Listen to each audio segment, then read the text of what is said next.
Okay, let's do a quick comparison between a 66 and a 67 Chevelle. There's a guy polishing the floor over there. Hopefully that Zamboni doesn't create too much background noise for us here.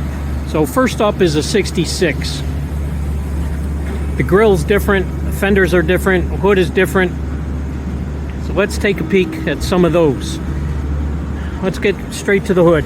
In 66, these scoops in the hood, these inserts in the hood, the grills in the hood, whatever you decide you want to call them, are bolt-in pieces.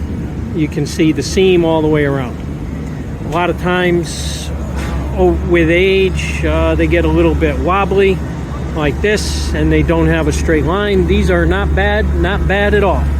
I've seen them much worse. But definitely a separate piece. Okay, take a look at the grill. You have upper and lower moldings with a black center. And let's take a look at the fender from the side.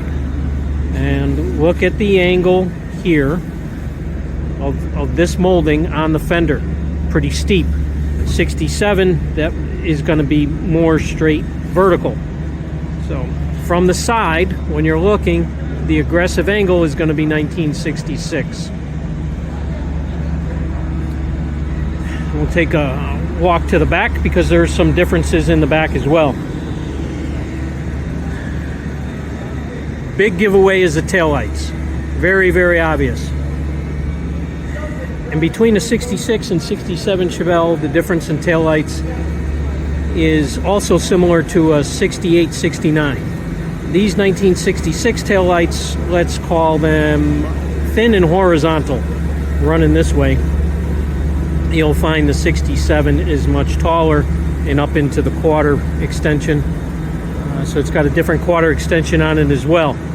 68 Chevelle has a similar taillight to this, whereas 69, the taillight is shorter and taller and gets up into the quarter extension.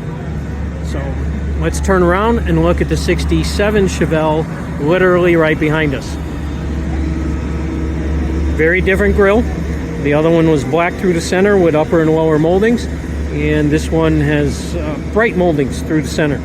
Both have an SS396 emblem dead center. Let's take a peek up on the hood. You have a bulge in the hood, a bit different than the other one, and this one happens to be molded. There is no seam running through here. Obviously the bulge insert is a bolt-in piece, but that bulge is molded right when the hood is stamped. Much cleaner look. Now let's look at the side of the fender. As mentioned, much more vertical through this area. So again, from the side, you should be able to make a very good decision that this would be a 1967 car. Now let's take a look at the back. And there's your taillight. Much more vertical rather than horizontal. Different taillight extension. Taillight wraps around the side and obviously much taller.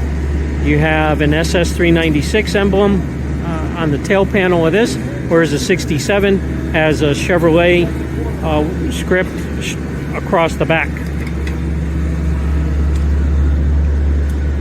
Both very nice cars. Both years very popular. Both years have their own fans.